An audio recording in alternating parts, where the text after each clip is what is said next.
What up, everybody? Welcome back to the Cafecito and Kane show. I know we're all bummed for multiple reasons, but I'm going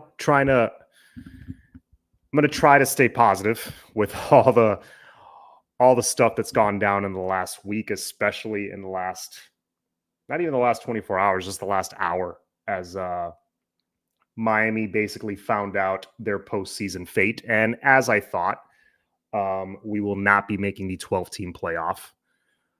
And by the skin of our teeth, too. We just barely missed it.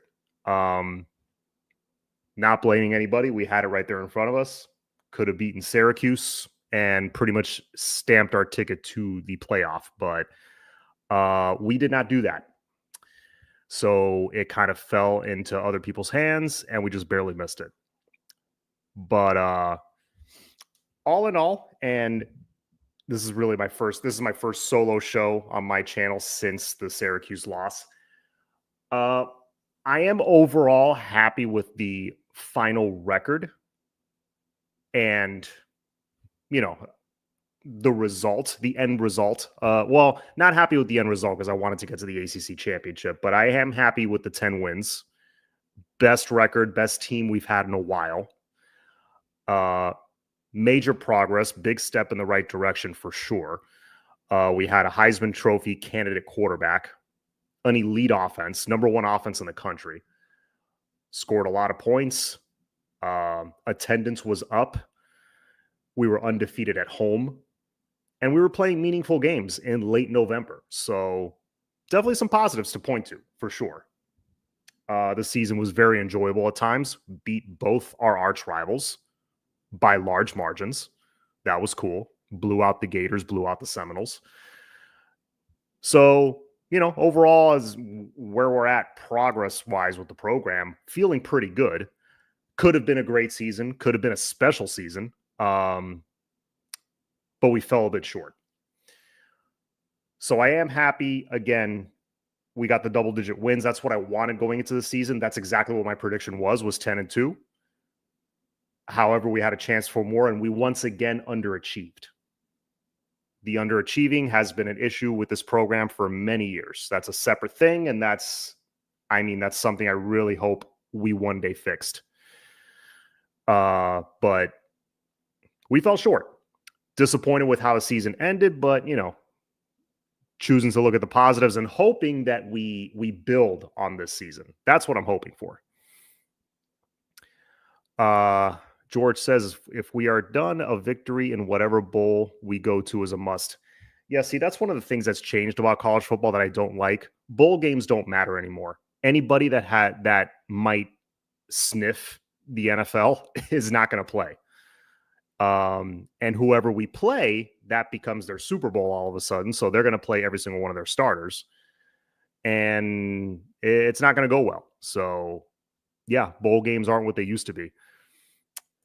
If UNLV beats Boise State, that would not help us move up, given that UNLV is ranked below us. No. So the way it works is any team that's not playing in a conference championship basically does not move. This is your final ranking in the CFP poll, and that's it. That's where you're set. So we did not make it in.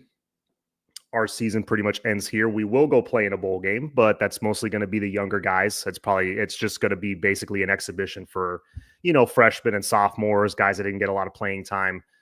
I'll be watching, obviously. Emory will probably get the start, so it could be a little preview to how he looks for next year. JoJo, Chance, Nikar, maybe some of those guys get some burn. But that's pretty much it. But again, hopefully we build off of the momentum we generated this year. The sad part is, though, on a year that we finally got some wins, now you have this other stuff in recruiting happening where you have some last-minute flips. You have some, Drake Stubbs flipping to Florida. You have Gavin Nix flipping. You have Timothy Merritt apparently flipping. And Miami's playing defense right now and trying to play damage control with the class and try to keep most of it together, because there's some it has nothing to do with the Syracuse loss. Does that help? No.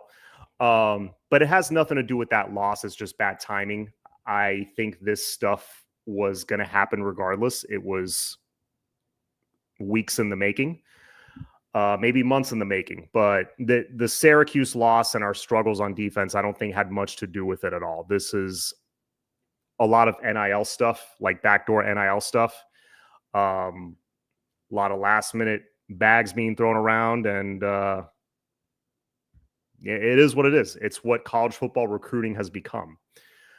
I won't get too much into detail, but I will just say this. Those of you that are on the Discord know what I'm talking about. So recruiting has changed a lot, obviously, in the last 2-3 years. It's completely different from what I saw growing up as a college football fan. It's changed even more so just in the last 8-9 months, to the point that relationship building, the visits and all that stuff and family and all that basically means nothing, especially with the top recruits. And it's sad because, it just becomes like it just becomes strictly an NIL game, which, look, Miami's strong in NIL, don't get me wrong, but no, it seems like all the other stuff that should play in as well, all that is mattering less and less. So that kind of bothers me, but whatever. It's a changing landscape, and Mario's going to have to adapt. He's pretty good at doing that, especially in the recruit game. So we'll see how he responds. I would imagine that, let's say, we get through this signing period, Miami finishes with like a number 14, number 15 class, which, look, 80% of schools would kill for a class like that. I'm not saying that's a bad class. It's subpar for our standards for sure. But let's just keep in mind the classes that he's already brought in. Remember, his guys are mostly the freshmen, the redshirt freshmen, the sophomores, mostly the younger part of the team that are now going to take over and be the upperclassmen. Those are his guys. Now heading into year 4, you're going to have pretty much an all Mario team. Okay. It's going to be all his guys. And if you lose a handful of guys right now before signing day, and let's say, you strike out trying to flip these last minute dudes, because they are working on flipping a couple of big names. And we'll see what happens there. Hopefully we hit a couple of home runs. If not, well, whether we do or don't, I think we're going to be very aggressive in the portal again, specifically on defense. Yes, exactly what I'm saying. Yeah, the portal still remains a solid option, because if you have a poor recruiting class back in the day, you would feel that, and that could set you back a couple of years. You would feel that, later, once those guys were due to become upperclassmen, it would really hit your program hard, and then it would take a year or two to recover from that. Now, you can pick up some free agents. You can pick up experienced guys to fill those holes. Now you can pick up a guy out of the portal that has 3 years of eligibility left. That is essentially like getting a high school player, except you kind of cut out the learning curve. He already went through his first year, 1 year of strength and conditioning, 1 year of, learning the college game. And now he comes in with experience, and he's a plug and play guy. And there's going to be a lot of that. I mean, look, you thought the portal was the Wild West last year. It gets like progressively worse every year. And by worse, I mean like crazier. You look at the players that have already hit the portal. Oh, thank you, Flo. Yes, please hit the like button. I know he's always watching our stuff. I appreciate that, Flo. He's kind of like Batman in in the on top of the skyscraper, always watching over the city. That's Flo watching all our channels. I always picture that. So where was I? I sidetracked myself. So yeah, the portal's going to be that much bigger. Again, there's going to be a lot of investment in that, a lot of NIL investment in that. So when you see teams flipping players and, they're probably overpaying. Remember, Miami's not a team that's going to overpay or wants to overpay. Typically in sports, that doesn't work in college and in the pros. So you got to be smart. You got to try to stay away from that. But then there's times where, if there's a player you want, you have to, you don't have a choice. You kind of got to pick your battles. So we will see how the next month to 2 months plays out. It'll be interesting, but here's the outlook for the team and for the program for me. Let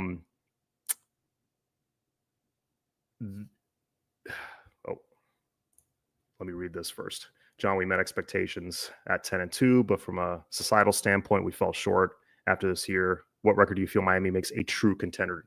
What record do you feel makes Miami a true contender to make noise? You mean for like 2025 next year? I think you have to go 10-2 would be the minimum. Like this, that would have to be the new floor. Because it depends on which game you lose. Because if you go 10-2, but you lose one conference game and one non-conference game, which is possible because our non-conference schedule next year is tough. It's Notre Dame and Florida in our non-conference schedule. So 10-2, I think, could get you there. Like by there, I mean into the postseason, but it depends which games you lose. Go 11-1, 12-0. Obviously, you control your own destiny a little more. But I would think that. I think losing more than 2, you're out, especially being in the ACC. You know how it is with the SEC bias, which is a true thing. Alabama should not be in with 3 losses. I think that's atrocious. And look throughout the top 25. The AP top 25.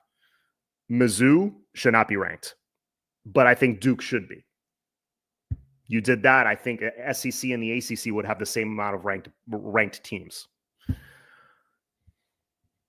Yes, the argument was ranked wins, supposedly.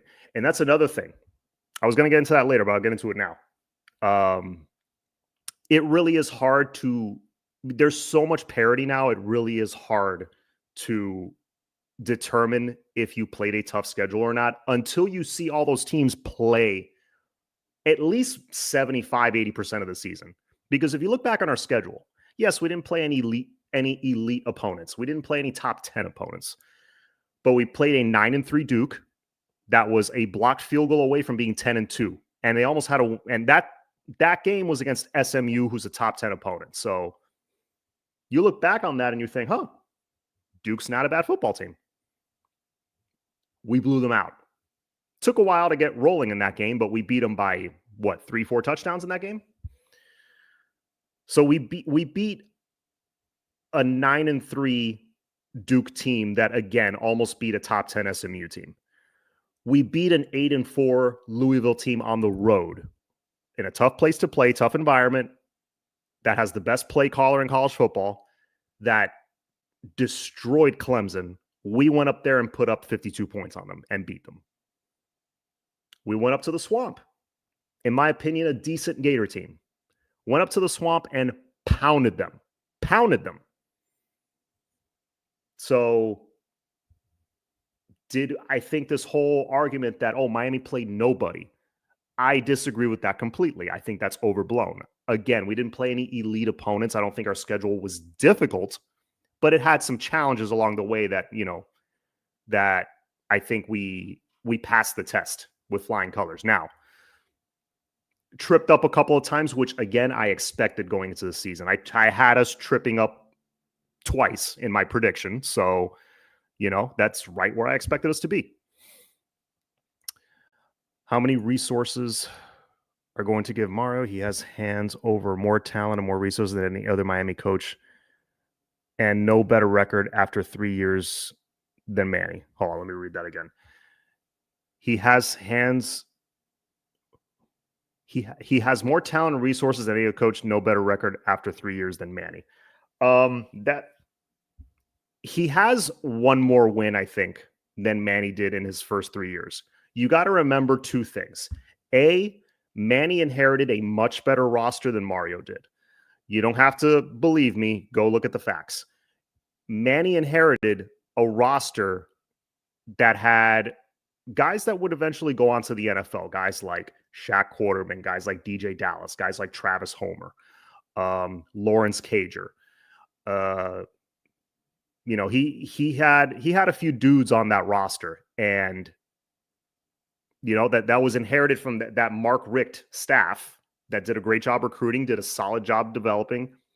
Manny had a lot more pieces to work with than Mario did. Mario inherited a freaking dumpster fire, and it was a dumpster fire that was littered with culture problems, guys that didn't want to be there. And he had to change that entire thing. Manny wasn't tasked with changing the culture. It was just kind of, hey, you get promoted from within, just kind of keep it going as it was. So you're comparing apples and oranges with as far as what he was inherited. That's number one. Number two, Manny in year 3 went 7-5. Mario went 10-2. So I'm sorry. There's no comparison in that regard. Look at their trajectories, not the overall record, because again, the way they started, it's apples and oranges, but look at the trajectory. Yes, Manny had a better roster start. Stop bashing Mario about what records. Yeah, and look, a lot of people like to bring up Mario's all-time head coaching record. You forget he took over an FIU program that couldn't win a single game.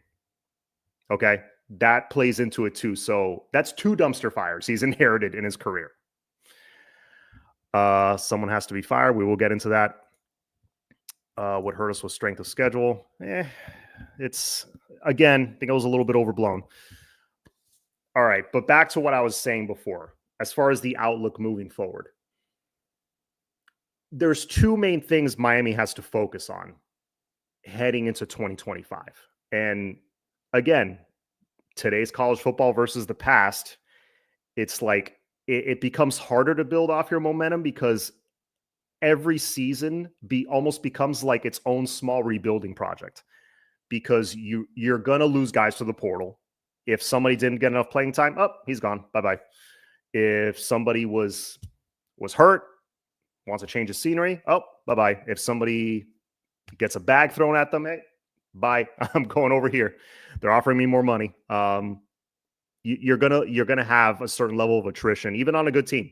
It's gonna happen. So there's a little bit of rebuilding that happens every year, retooling, if you will. This season, hopefully, will be a little bit more retooling because the offense, aside from quarterback, is pretty set.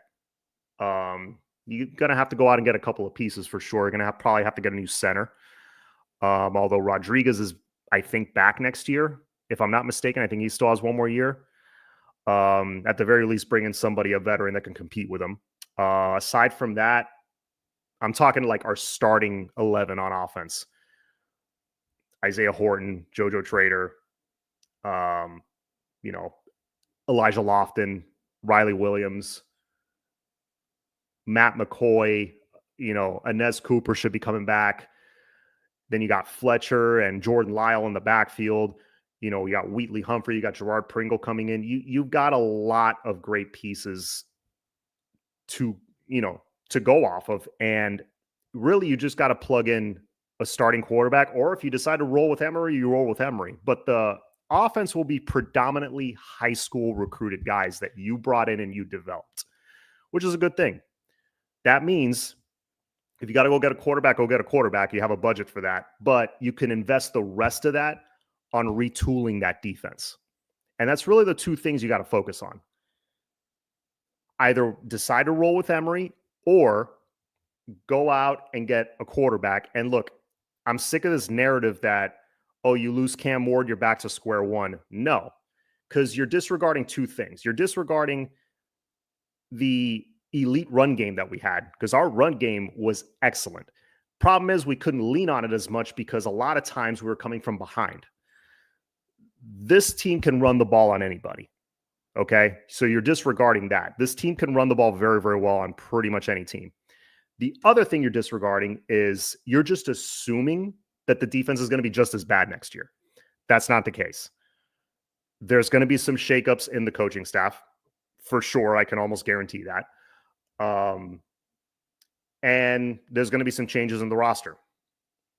So it can't get any worse than it was this year. You're going to have some level of improvement next year. You're going to have some veterans brought in because there's going to be some focus and investment on that side of the ball. You're going to bring in some veterans, and it's going to improve a certain amount. The reason why I can say that confidently is look at where the offense was when Coach Cristobal took over 2 years ago. We could barely move the football. We had no offense essentially, and riddled with a ton of injuries. 2 years later, number one offense in college football. The question was, is he going to be able to fix it? Well, I think he fixed it. That's why I'm pretty confident he can do the same or close to that with the defense. You know, if you give him this offseason to do it. So again, bring in a quarterback that, again, doesn't have to be Cam, doesn't have to be that level of quarterback, just someone who can competently and effectively run this offense. Someone who's a leader, ideally someone who's mobile. Ideally a mobile quarterback who can escape the pocket if he needs to. But someone who's an alpha, who's a leader, who can run this offense and make good decisions. That's one. Just get a quarterback like that. And number two, again, retooling the defense, specifically the back end of the defense. You'll have a new coordinator next year in all likelihood. I'm just speculating here, but assuming you have a new coordinator, you get some veterans at safety, a couple at linebacker, maybe somebody at D tackle. All of a sudden, things look pretty good again, and you're right back on track. Is it going to be easy? No. Mario has a tough task ahead of him over these next few months, but I think it's something that's very doable. Again, get a good solid veteran quarterback that's going to run this offense effectively. And two, retool the back end of the defense. You do that, you're good. Yep. I was just talking about that. No, we don't. Similar in his leadership, yes, but you don't need somebody the level of Cam. That is a generational. He's a generational talent. Had his flaws too. He put the ball in harm's way quite a bit, but no, you don't need a guy. You don't need a guy like that. Again, improve the defense. You don't need a guy like that.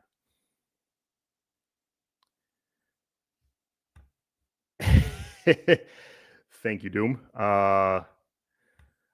Who do you think at DC, John? I got to do some homework on that. There's some early names that are thrown around out there. And those are always fun shows when we're doing a coordinator search, when we need a new OC, a new DC. Those are always fun shows to speculate on the candidates and stuff. Some names, I'm just thinking like former guys that have come through the program. Tim Walton, Clint Hurt. Again, I'm not trying to start rumors. These are just names I'm thinking of that could be possible candidates that I would not be upset about. Jim Leonard, I know we talked about the other night. There's a lot of names out there. I know Muschamp is a name that's always thrown out. There's a lot of names out there that I would not be upset with that I think would be an upgrade. But Flo left us hanging the other night. I know he's got to do his homework too, because you gotta really do a deep dive and see. It's not just the big name, because remember, Kevin Steele was a big name. Everybody was happy when we hired him, especially me. But it didn't fit. He wasn't the right fit, and it was a disaster.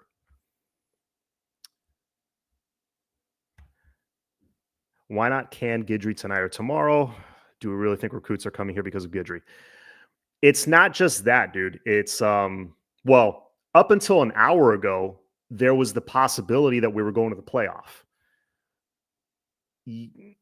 Ideally, you don't want to let go your DC heading into a playoff game. You know what I'm saying? Like, You got to factor that in. And if you let go of your DC, remember, you let go of a coordinator, inevitably certain assistants are going to follow. So, yeah, there could be a recruiting battle you're trying to win, and you make that kind of a shakeup last minute. It could do more harm than good. So, you got to be, it's a delicate thing. You got to be really careful the way you do things. But if they're going to let him go, would I do it sooner rather than later? Yeah, I would. If that's the move they're going to make. Cam was John Mateer's mentor. The kid is a baller. I like John Mateer a lot. He's like up there near the top of my list. Quarterbacks are another thing I have to do some homework on and watch some film again, because it's not just who jumps out on tape, it's who would fit this offense. So gonna have to do some homework and talk to some people. But yeah, John Mateer would fit well.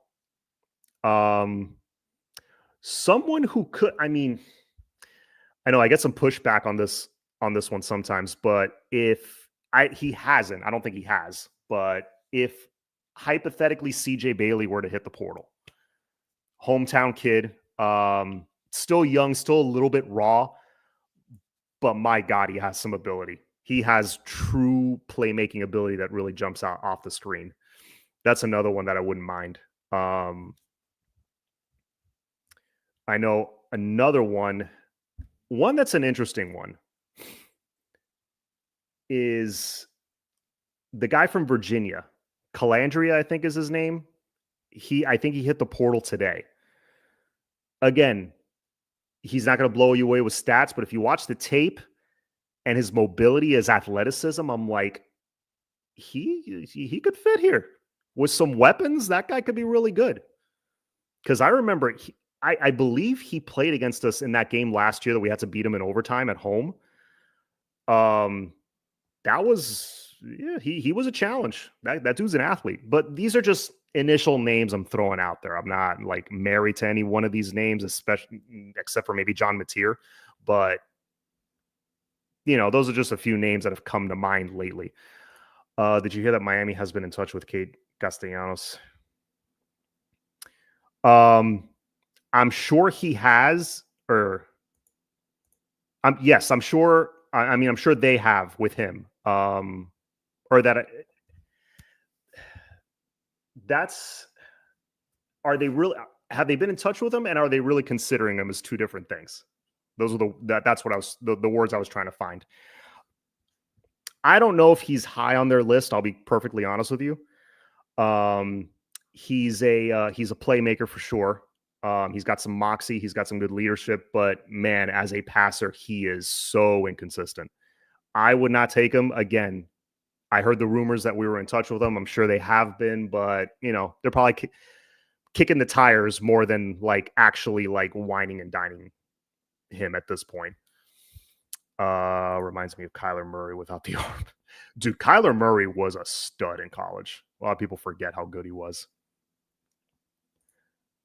I think Washington State's quarterback follows as OC to Oklahoma. That's what a lot of people are thinking, and me included, but let's see. Let's see if we back up the Brinks truck for a guy like that. I think we should if we're able to. But yeah, to answer your question, Coach AJ, yes, I did hear about Castellanos. Not super high on my list. Honestly, at that point, I would roll with Emory, to be quite honest with you. And on that note, what do you think of Emory Williams' ability? He has progressed, I think. We all saw him against Ball State, and I did think he took a step forward. He looked calm, poised in the pocket. He looked more accurate. His mechanics were a little bit better. He's a little bit limited athletically. That's what holds me back a little bit. But if you kind of load up that room around him, and he has a lot of weapons to throw to, and he actually uses his tight end, I wouldn't be upset if you told me, hey, Emory Williams is the starter next year. I wouldn't be too upset because this would be his third year with the program. What also hinges on this is if Dawson comes back. If Dawson comes back, this would be Emery's third year in his offense. So I would have no doubts that he can run the offense competently. Again, has a decent arm, pretty accurate. He's worked on his accuracy. More poised. He's a big kid too. He's every bit of 6'4", durable, solid. I wouldn't be too upset. It's not my first choice, I'll be honest, but I would not be too upset. Another thing I've noticed when Emery played as a true freshman, he could get the team to rally around him. That's a rare trait as a quarterback. The team, you could tell he would keep the team fired up on the sideline. I love that. He's a vocal leader. The leadership qualities are all there. That's why I'm like, if it's Emery, I wouldn't totally hate that. But at this point, I would go either Emery or go to like one of the top guys available. Which is the trajectory of this program. Mario needs to bring in someone who plays to the strength of the roster and exploit exposing team weaknesses. Yeah, that's what I'm talking about. Again, you don't need another Cam Ward. Guys like him don't grow on trees. So you're not going to get another guy like that. But a guy who can run the offense competently and effectively. Let's see. Just making sure I didn't miss anything. 918 Kane. He's putting all former Canes as the new staff. Ja'Cory Harris for OC. Clinton Portis for running back coach. No. Ray Lewis for linebacker. No, Ray Lewis, isn't he trying to become like the FAU coach or something? Ed Reed for DC. I wouldn't be opposed to maybe throwing in one of those guys as like a position coach or something, but someone threw the name Ken Dorsey out there. I was trolling. Yeah, I know you were trolling. I'm just messing with you. Connor Wigman just entered the portal. Interesting. He's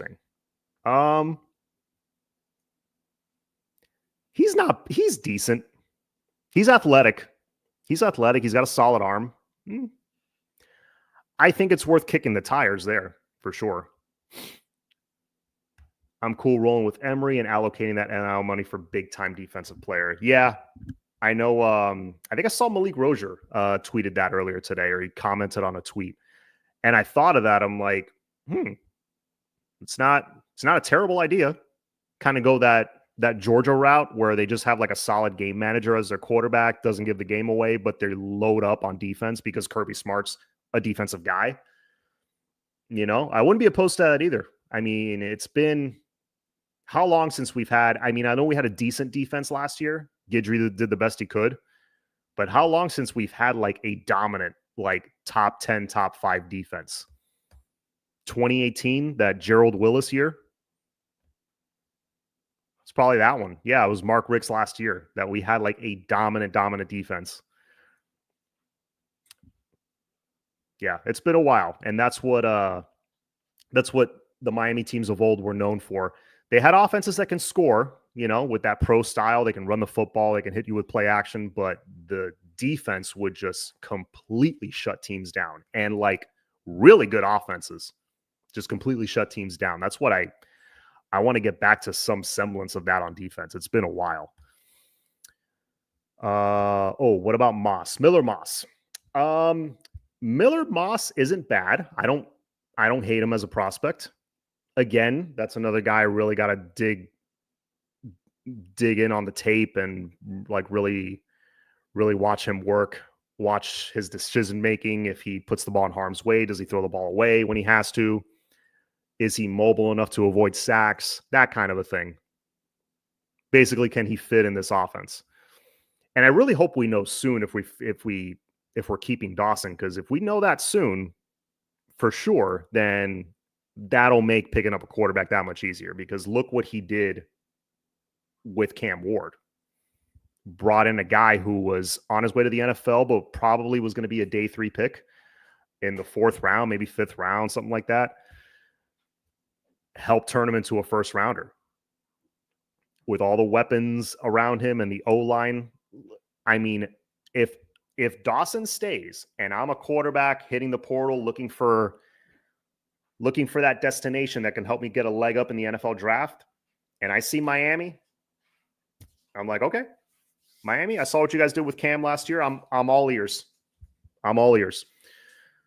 So, yeah, if Dawson stays, all he needs is a good game manager. The athletes will do the rest. He schemes guys open constantly. Yeah, he does. How many times were guys just butt naked wide open in games? Like wide ass open. He did a great job of that this year. That's why I'm hoping if he gets a head coaching job, hey, congrats to him. That's awesome. But if he could stay one more year, he could come bring in that QB from the portal, that stopgap, and then we can like really get this thing rolling like a well-oiled machine. And if he wants to take off after that, he can. A lot of the more elite QBs already been back channeled. I'm sure Miami's doing their share of back channeling. So, it's, it is what it is. The fans always find out last, but I'm sure Miami has their short list that they're going after. And again, if they don't get that, they're not going to settle. They already have Emery, so that's the direction they'll go, which again, I'm not upset about. Cam was looking over Arroyo Martinez on that final GT drive. They were wide open. Oh, I remember. That was that was the one game that I would honestly say Cam cost us, was that Georgia Tech game. Unfortunately, as amazing as he was, as spectacular as he was all season, that Georgia Tech game, he cost us. He was trying to be a hero and it backfired. That's why I'm cool for Emery. He ain't looking for the home run all the time. He'll find the open guy. Yes. And we have the playmakers that if you dump it off to, let's say, Jordan Lyle for a 5-yard gain, he'll turn the 5-yard gain into a 17-yard gain just by making a couple guys miss. That's one guy I can't wait to see next year, Jordan Lyle. Oh, my God. We found one there. We found a good one there. Dawson's only flaw is not having the in-game feel and always going 1,000% instead of slowing the game down. If I'm going to nitpick at him, I would agree with that too.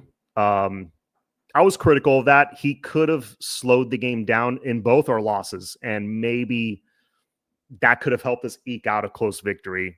Ultimately, the problem was the defense, but yes, he could have helped out his defense and played a little more complimentary football by taking the air out of the ball and just running it. Need to get coordinators in the box, not sidelines. I'm not so sure that I used to say the same thing. I'm not sure that matters so much, to be honest with you. I think it's a preference thing for the coordinator. Let's see. O-line is elite. They're all staying together besides the center. Yep. John, Ruben Bain, thoughts on him? My thoughts on him haven't changed. I think he's a monster. Remember, he missed 5 games. And when you miss that much time, and essentially he didn't play the first game. He got hurt like on the first possession. So you get this long delayed start to your season. It could throw you off. Also, I think they were using him wrong. I thought they were using the entire D-line wrong at times with all the stunts and twists. I thought it was too much movement. It's just like sometimes you just got to run straight up the field. Let your playmakers put a move on that blocker and make a play. Also, there were double teams. Bain was getting held like crazy. There was a lot, but he didn't have the spectacular stats we expected because he missed almost half the season. Ruben Bain's still a stud. I can't wait to see him next year as a junior. I think he's going to be an absolute monster. He's just got to, those little nagging injuries. He's just got to stay healthy. Just stay healthy. He's going to be a great one, both at this level and the next level. Oh, thank you, Singh. I appreciate that. Well, that's another name I like. If if Mendoza wants to come home as a cheaper option, bring that linebacker with him so we have additional funds for other guys. It's not a bad idea. I like that linebacker at Cal. I don't know how much eligibility he has left, but he's a nice player. Yeah, Mendoza's an interesting one because he's kind of like he's Emery with a little bit more athleticism. He can run a little bit. He's a Columbus kid. He's I think he throws the ball pretty accurately. He's still pretty young. I think this was his sophomore year that he just finished. He's I think going to hit his stride now as a junior. So you bring in Mendoza, as you say, as a cheaper option. Not opposed to that either. I don't hate that one bit. I was considering, this is before we got Cam. I was considering him last year in January. I was like, why don't you bring this kid in, see if you can develop him? I think he could be nice. Mendoza, super game manager. We might as well go with Emery. Again, I think he's more athletic. He has no deep ball. Dude, to be honest with you, Cam struggled with the deep ball sometimes. I know that's one thing a lot of people don't want to admit. He struggled with the deep ball at times.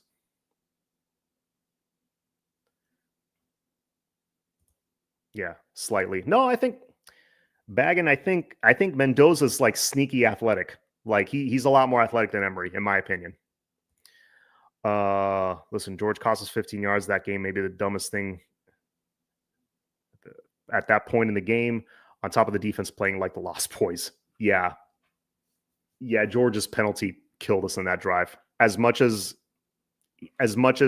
he had a good season statistically, he's a productive receiver.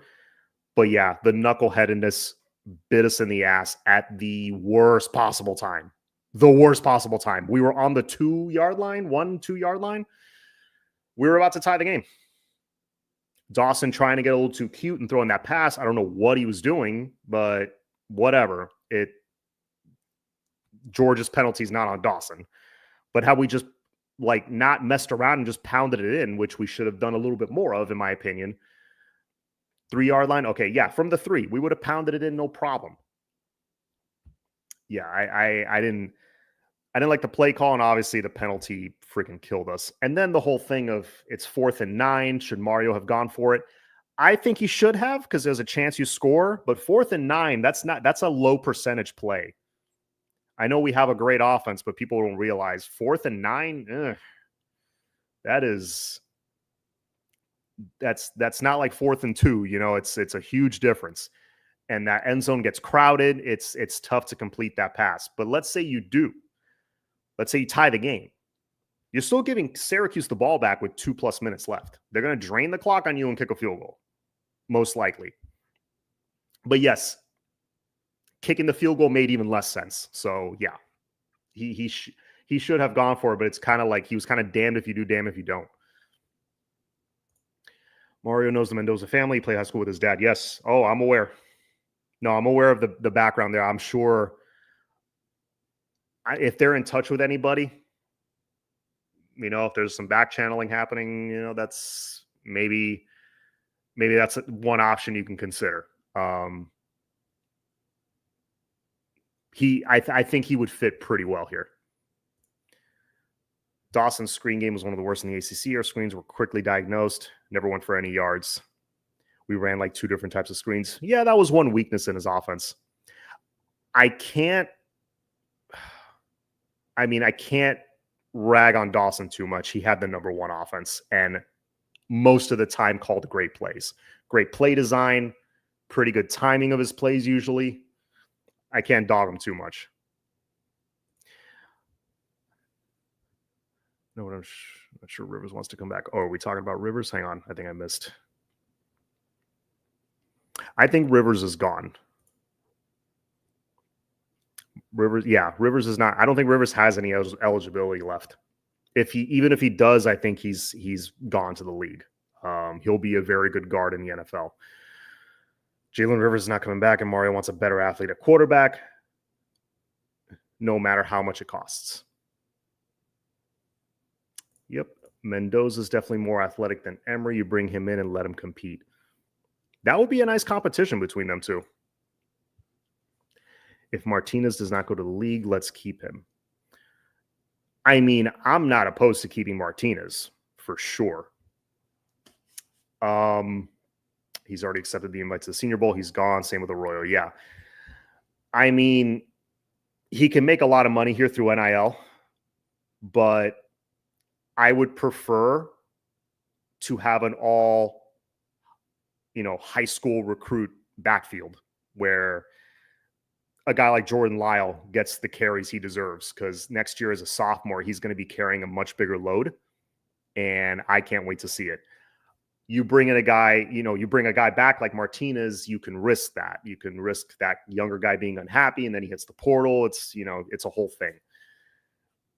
Fletcher, homegrown guy. Lyle, homegrown guy. Chris Wheatley Humphrey, homegrown guy. Just develop those guys because you brought him in from the high school ranks. Gerard Pringle, he's probably going to get a little bit of burn as a true freshman. He's got special elite speed. He's got that track speed that you can't teach. And he's got wiggle, which I don't think Chris Johnson quite has. He's got some wiggle. And I think you should switch Chris Johnson to wide receiver while I'm at it. That's just my opinion. See, how much of that was Cam? We'll find out. All those rock combos were very east-west passing game. Yeah, no, Cam, obviously Cam was the straw that stirred the drink, but you got to remember, look at how wide open guys were. It's you got to look at that as well. When guys are that wide open, when they're schemed open, a lot of that is on the OC. They both did a good job. Him and Cam, they were like the perfect marriage. My biggest issue with Dawson, that he would get cute when he didn't need to. Something we're going to like. Yeah, I agree. Look, no OC is perfect. Every OC goes through lulls in their play calling. That's when execution has to come in. But all in all, Dawson did a great job here. I'm not complaining too much. Hopefully not that stiff, scared track speed like CJ. Listen, I think CJ can be used in other areas, just not as a running back. DJ Pickett and Ben Hanks, any chance we flip them? That's the question. The one I'm thinking about particularly is Pickett. Let's see. That would be amazing news if we were to flip even one of them. But like I said, we're kind of fighting an uphill battle these last couple of days with recruiting, kind of keeping this class together. A lot of won't go into it, but a lot of NIL stuff happening there. It's having a big effect on the on these last couple of days before signing day. Like on the way to the finish line, a lot of stuff's happening at the 11th hour. And right now we're just kind of playing damage control, unfortunately. We are working on a couple of flips. We'll find out maybe by tomorrow. We'll know, because remember, it's just early signing day. You still have all the way until the actual signing day. So let's see. Or we are handing on tomorrow, just trying to hold on to who we have. Yeah, I've heard the same thing. They're working on stuff. It's just, how confident are we? That's the question. All right, guys, 64 in the chat. Thank you for coming on and hanging out with me and chopping it up. Do you see us losing any more guys in recruiting? Possibly, yes. Like I said, we're playing damage control right now, so I would think yes, but hopefully not. We'll see. I don't count Mario out, we all know how great he is in recruiting. He didn't forget how to recruit. It's just, like I've been saying the whole show, the landscape has really shifted in not just the last year, in the last few months. And he's just got to get back ahead of the curb. Yes, please hit the like button.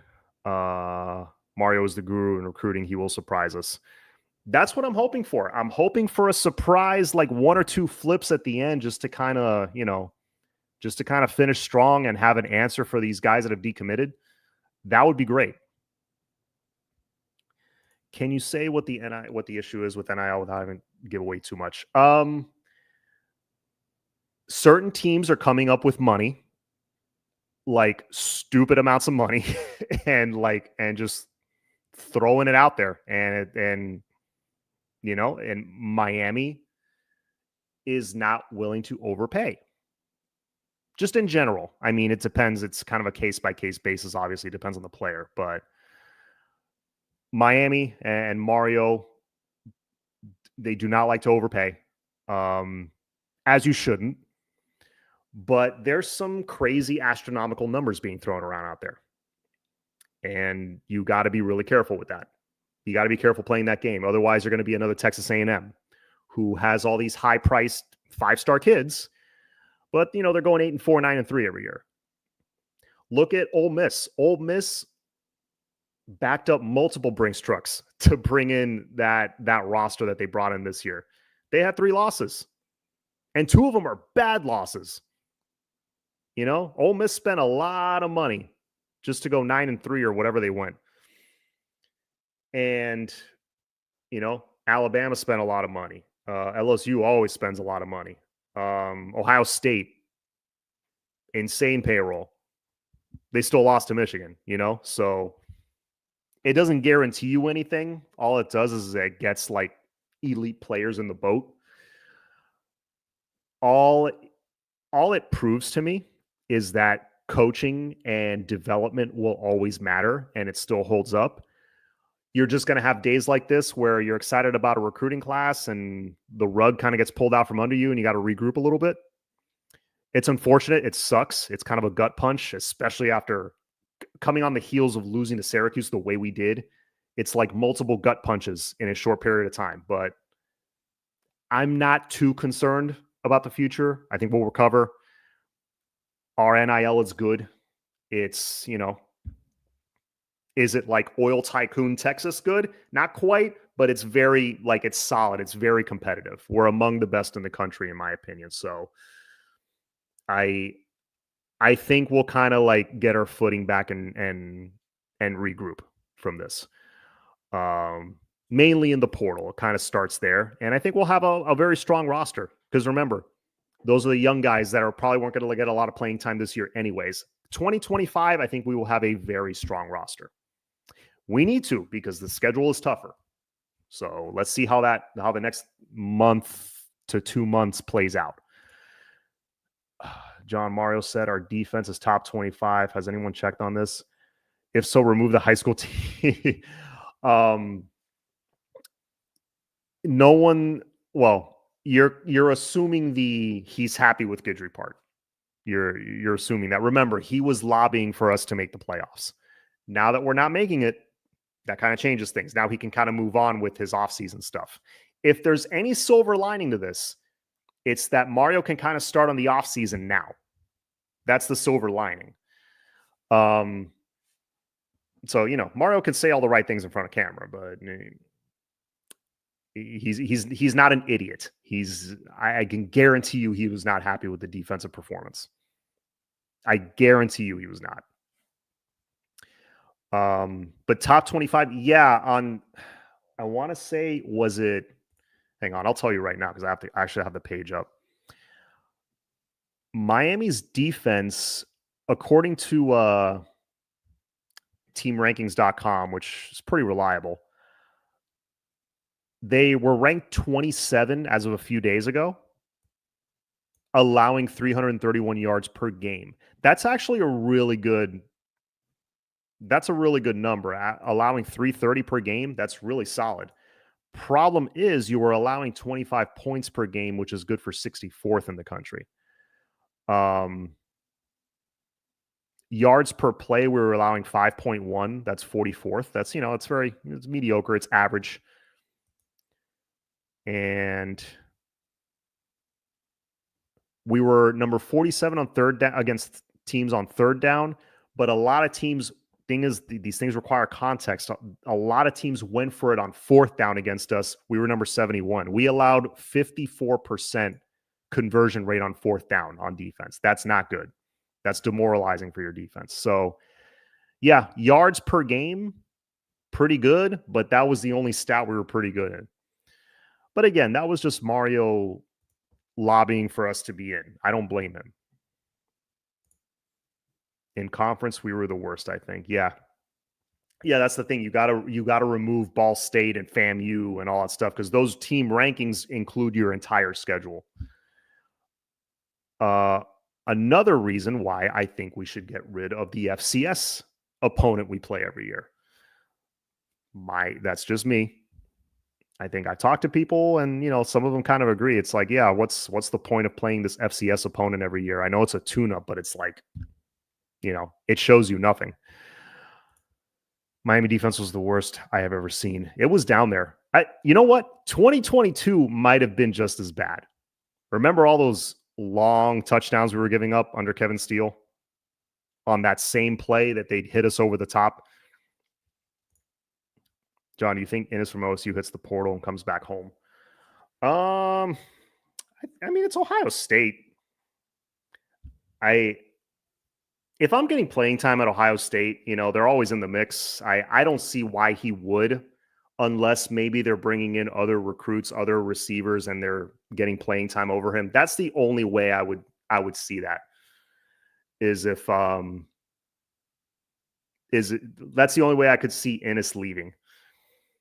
I think most likely he stays. That's just me. Let's see.